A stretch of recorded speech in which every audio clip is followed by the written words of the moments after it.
You already know it's FNNBwill, man. Tune in to HustleHearted.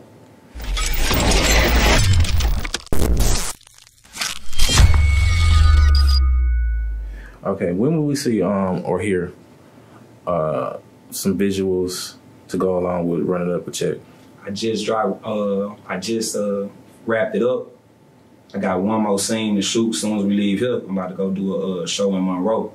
And we gonna shoot that, and shit, that bitch will be on World Star probably like next Friday, Saturday. And that's like the single we rolling out with. Is going to get mastered in New York this week, so that's the single we rolling out with, and that bitch hard. You know what I'm saying? And then we gonna roll out with Choppatina. And then we got My Love, and from there, shit, we gonna drop the tape, you know? So we just gonna drop banger after banger. I took it in the club like Thursday, and they were loving that bitch. They ain't never heard it, but everybody moving dance to that bitch, so I'm just ready for the world to see that bitch, man. See how we coming. Okay. How was it performing at the annual Boosie Bash? Ah, man, that shit was love, bro. It had to be, I don't know how many people. It was a lot, like 10,000, 20,000 people. That's about my second time and shit. You know, they know that shit word for word. Like, that's kind of what a nigga blew up first. I blew up reverse. I blew up down south. You know what I'm saying? Baton Rouge, Lafayette, New Orleans, and then it kind of flooded up back to Shreveport. Sometimes you gotta do that because the musical culture, like it's in Atlanta, like in Louisiana, the musical culture, like in BR, New Orleans. So you gotta go battle down there and make sure your shit hot down there. You hot down there, you hot everywhere. And that's why I kind of blew it first. Do you have any crazy performances that you remember, or any crazy groupie experiences that you remember? Shit, I can't talk about shit I can, man. But shit, if you in Louisiana, shit, I perform with that Glock on me. Cause it's always gonna be crazy situations. You know what I'm saying? Cause niggas down here, they ain't really got shit to lose. So, you know what I'm saying? Shit is just about protecting yourself. And shit, man, you know, just keeping your eyes open. But there's gonna be plenty of crazy shit that happen, man. Like shit, as far as shit, bitches gonna be on you. You know what I'm saying? And they want your attention, man. You know what I'm saying? They gonna do what it take to get your attention. That's how they come. They want, you know what I'm saying, what you got, and they want to be, you know, be with real niggas. So they gonna do whatever. But it's just I love our culture, man. I love all the Louisiana women and shit. All my niggas from Louisiana, man, for real. What is one thing that you have to have at every show? Shit, that yacht. Shit, for real. It depends, because a lot of my shows, like I said, they be in Louisiana, Mississippi, Arkansas. They be right now. Shit, I be getting out the mud, you know what I'm saying? Club to club to club, you know what I'm saying? So shit, I'm gonna keep that yacht on me. Okay. And some Hennessy, man. I gotta have Hennessy before I hit the stage. About one little cup. Oh, yeah. So when you're in the studio, what's one thing that you have to make a good session? Shit, a good engineer, man. That's first. You know what I'm saying? A lot of artists, they don't really talk about their engineer. Shout out to BJ Beatz, shout out to Abby, shout out to Cyrus. You know what I'm saying? Best engineers in the game. So like, it's a 50-50 thing. You know what I'm saying? You only gonna sound as good as your engineer is. So as long as I got a good engineer, some good doty, man, we good. You know what I'm saying? And we gonna make hits. So what do you feel like has been your best or biggest show? Best or biggest show? Shit, Yeah. House of Blues in New Orleans. You know what I'm saying? Yeah, we down there saw that bitch out. Shit. Then getting to perform at what I performed at? All them colleges and shit. You know what I'm saying? All that homecomings and shit. Like, you know, stupid big crowd getting stupid love. You know what I'm saying? Like, all them big, and even the small ones, because the small ones, shit, hitting the country town, shit, that's where the love be at. You know what I'm saying? Get features, and people genuinely love it, genuinely fuck with you, in the spots that don't nobody go to.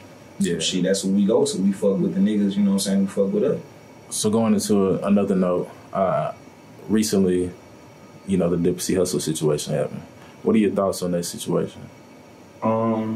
It's sad, and first of all, like he was much more than a rapper. Like, he was a teacher and a leader, and you can see that in his music, what he was trying to do and build a community. And like I met Nip about 22 the first time at Marathon store. I moved to San Diego. I had my own business and shit out there. We went straight to LA to the store, all that.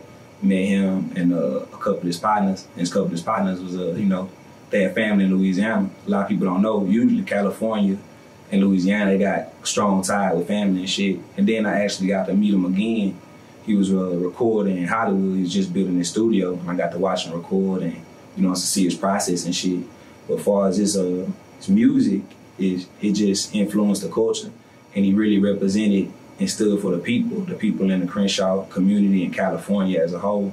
So for them to take a great like that, not just a rapper, but somebody really from the community trying to do as much as they can and possible and influences others, including myself, you know what I'm saying, that's getting it independent from the mud. We watched Nip for 10 years get to the place he is now to be Grammy nominated with Victory Lap, going from Bliss Ain't Got No Name to Marathon, you know what I'm saying, and all in Crenshaw, you know, and the mailbox money and shit. Like so for me, I was a fan, and a lot of people around the South was a fan he connected with.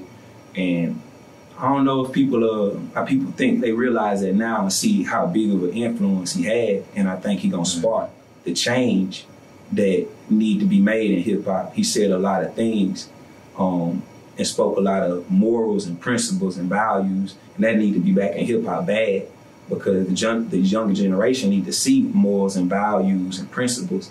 Everybody just kind of like, fuck it, I'm gonna go with my mood type shit, but it's consequence to your actions, and he always preached that, man. So it's just rest in peace to Nip, you know what I'm saying, and thank you for all the influences that he gave us, you know what I'm saying, and condolences to his mother, to his grandma, to his family in California as a whole. I know it's a very tough and major loss for y'all, bro. So going in a different direction, what do you feel about rappers using clout chasing, trolling, beef to make a name for themselves?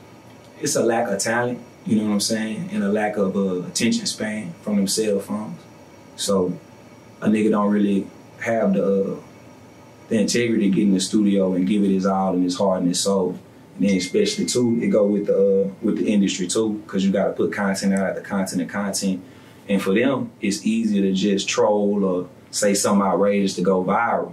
People like the easy way out. Most time people gonna pick the easy way instead of picking the hard way, simply because it's hard. You know what I'm saying? But I choose the easy way. I choose not to troll. I choose not to clout chase and shit like that and put quality music out. It'll take longer, but it'll mean more. Just like Nip, it mean more. You know what I'm saying? And you see people like Tekashi 6ix9ine, they in and out from that because you bringing that energy on yourself. So just be ready for the same energy you put out to come back to you, because it gotta come. And it's your job to deal with that shit when it comes. So do you plan on starting your own label? Yeah, most definitely. I'm planning on starting my own label. We in the works right now and shit. Like I got other businesses right now that's just generating, you know, flexible income for that very thing to get to my artists. I don't believe in signing artists and you can't help them get to the positions that they want to be in. So right now I'm just dealing with one artist with Green Eyes and giving him the same opportunities that I have, the same outlets that I have, and, you know what I'm saying, anything else he might need. And just really just giving him advice to how to maneuver and not make the mistakes that, you know, that I might make or I see other people might make. 'Cause, you know, talented kid. So what are your future plans in music? Do you plan on to expand outside of music? Yeah, most definitely. I plan on opening up with my merchandise, you know what I'm saying, with my Bwill merchandise.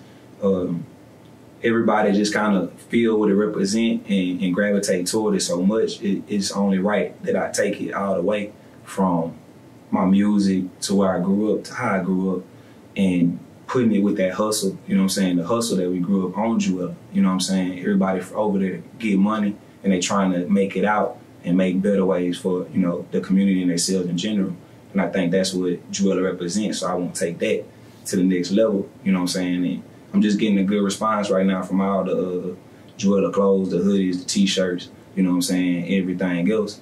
And even with the ladies, the crop tops. And I want to really just brand Bwill as a brand and let people know what it is, what it means, you know what I'm saying, to us. And take that take residuals and get that back to the community and build in the community. We actually looking at a store right now in the hood. And it's gonna be nice, bro. It's gonna be nice. Do you have any advice for up and coming artists in the game right now? Yeah, just don't quit. Just work hard. If you truly believe in yourself, that shit in your heart. You know what I'm saying? So, man, work hard and don't quit. Just keep going and make it and find a way to make the shit happen that you want to happen in your life. You know what I'm saying? And manifest that shit. Just pray on and manifest it. And I seen it happen firsthand. You know what I'm saying, with myself. So, whatever you focus on the most, that shit gonna come in the shit manifestation. So just don't quit. Keep going. Okay. Thank you for coming out, man. All good. All right.